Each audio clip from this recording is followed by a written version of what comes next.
Ja, amalo atu i le stofi le nei le tau taimi o loo tau sisia pēr tātou whatalanoanga. Ja, au te fia whawhilo i atu. Ja, matalkala no atu. Moli atu fo inyo mato mo ngalilei. Il tātou malo, ia mau tātou tangata, ia walatu i le mātou kiute o le vaenga o angaia ia le tātou vaenga whaukwhai o lo tū le malo i le nei whaitaimi.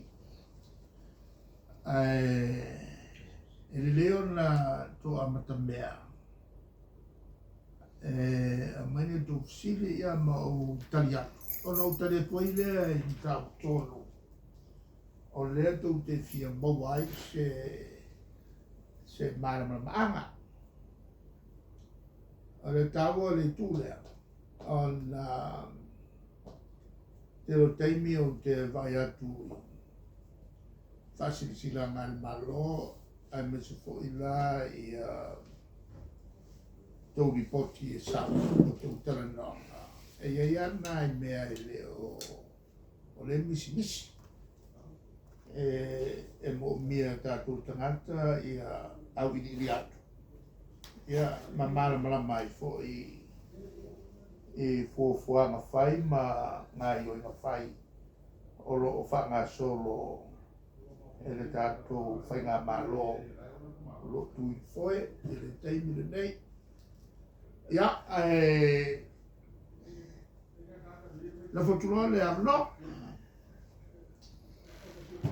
whai auto sili. Ia whaftai mo le awanora o whionga e tātou to e whiro e fwoi le nei.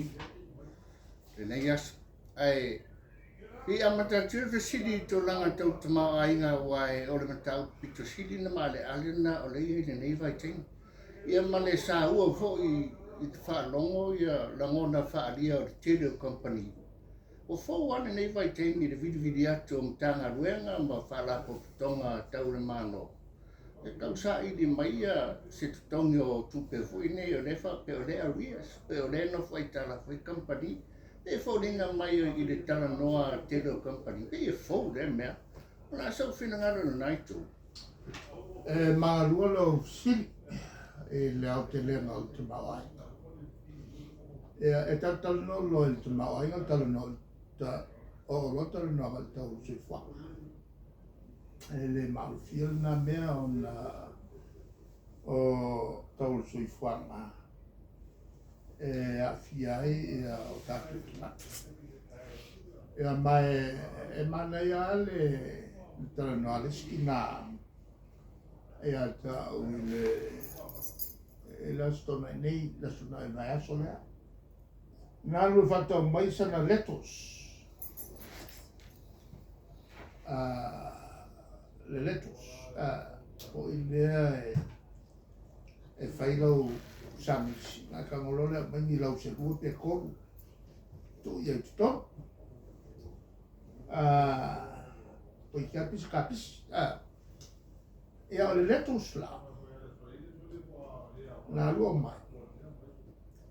E se lau mara kasi kāla whakau. Ia whaiala e kourou samisi whaia. Mawhiwhia. Ananga winga e se alkau le whalau, e se alkau le paka, alkau ale le tusia. E se lau marka sikala. I le leil whalonga mai o tātou tangata I whako. I le mele o iei tangata I le tau o se whaka. Le wukau o kua ngā se vai. Tau o se whaka e awhia unga e me uma. O se kupe ai sau, e se mai ati, o le tau nā se whaka. Kongi el mori, pase se il cavale con il telefone kau mai o so fua be se umai ka pe mai kuka o le tongi o piri o le tongi o Malielegaoi fala vela ve fai o ainga me sa fala vela fai tau mana so fua o so se tu no ua tasi pasene afu pasene tasi pasene po tasi mana afa e si e tau so fua ma pese bala la ma ia kere ka sofia e kasi o kasi mana afa o leo o sulu pasene le mele ue kapo kere ropo o vaku kamile o forecast na sa Tuilaepa i le vai a Tuilaepa wai nunga i kai o le tulanga whainga tālana o lea whawhenga i tātou mai ia a wala e whakingo ai ma le si a wala e tau whio whinga o le tau o le whakawa sa o fo iela o tau talaka o le whakawa mena nai le iei pe a tele mo meo whale o loa ai tau wā e taimi la le so longa le lei o whatawa inga o le makua ke le kau wanga e whai tua haru ai lalo tau o loa ai o lola e kaimi ua kau le mawai o loa on whanga lola e o le sia wala a matalo na file price control tau loa o le whanga i loa e o community e pule tau o loa whakulanga kau o loa o le tuta o le melea e iai business e oka fo ele in bulk o ngam kwa oka le kele o loa au mai loa keu kongo containers kele la saula ka ko e maura a le kaimia shoki ai tolo i lunga ia tau o loa a le nga mai le kau maura la fa mela to o kau maura lunga le ma sa ko lo ngele usi ia le wa mafu ai o no lo le o tangata na su e mi mai lunga ka kala uma ia whare keu o loa bisinisi e la ko ka mei o loa ma whai tau ia ma whaturanga loa o loa tuai e anu al kau mara o le turanga lana o wala titele ala i e kua e tau o na whatino o le tau la o loa ia bese kau o le maranga ina le ue nge kua mawa ea o se mea sare kaungu au kako mofa kako ma faalu ngal kau of maranga ina ele ka fino kako malele saya ele fa pela wala wo ilonge se ele fa pela como fofa o pe ko su ma si valele makanga ele kinga ai ko su ma si valele o mai ko fa lele le ia le samo e ai le o le se fa i wana fai o ngofo ya le o mo le malo e ala pare mia e ala su pare mia e ala ia mo meo o minska meia kau kalmo ya me ku i lalo le kau se fa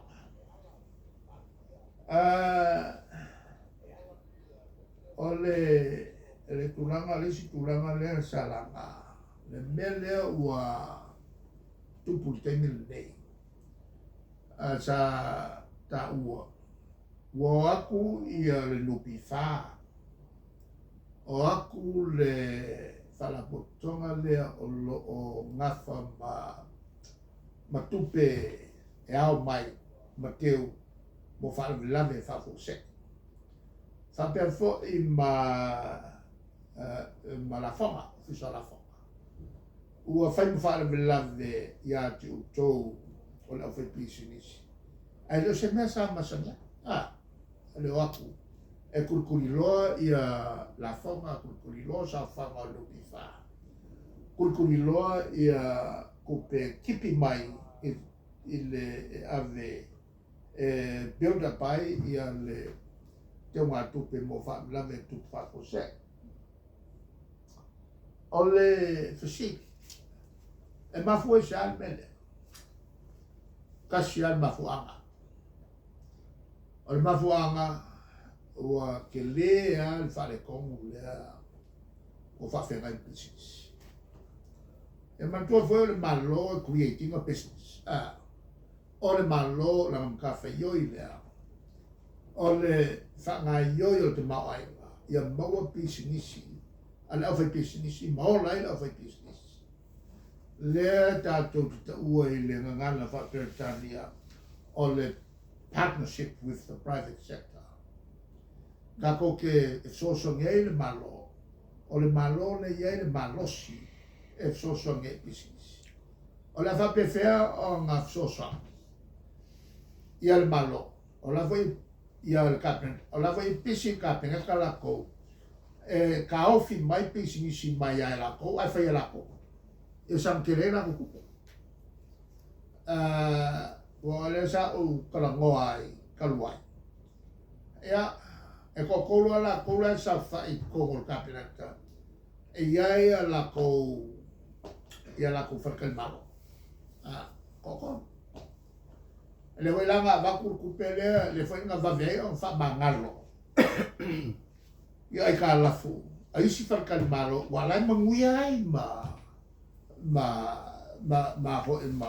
la ko ia sa fa ko kapelata fa mangalo ai le ma ai ka la fu le ko ia e te mele ni mkaukia.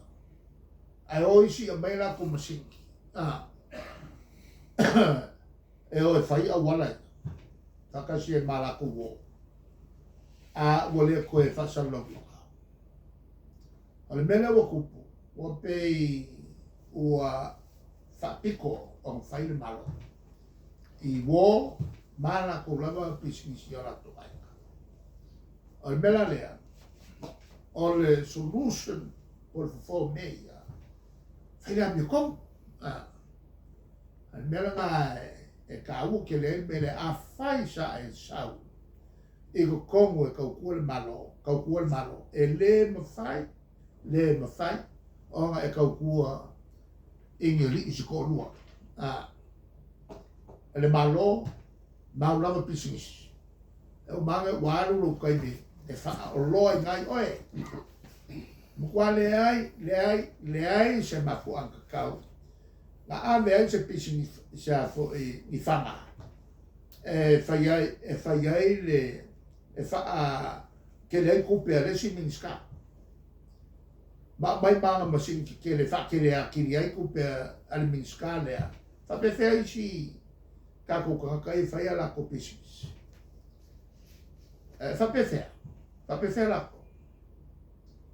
Ko kele o le kungu le whai ngāno ngai ko kongi.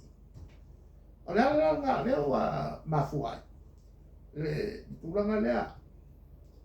Ua kwai ai ngā ko kongi ia la fonga tangata. Ua kipi e kampangi. A lako ia la fonga tangata whengāno ngai kawari o ia whapea fōi ia la fonga ave nupi wha. Whapea fōi kupe ave o whakunga kupe mo whala vilame whafo seki. Sa kawana ko o vea. Aare me wa kupu. O leo wa kua ia. E kau kukonge la ko kang whengara. O whawhia ngau. Oi I le malo. E au mai e afo e kukonge mai ia period. La ko o honga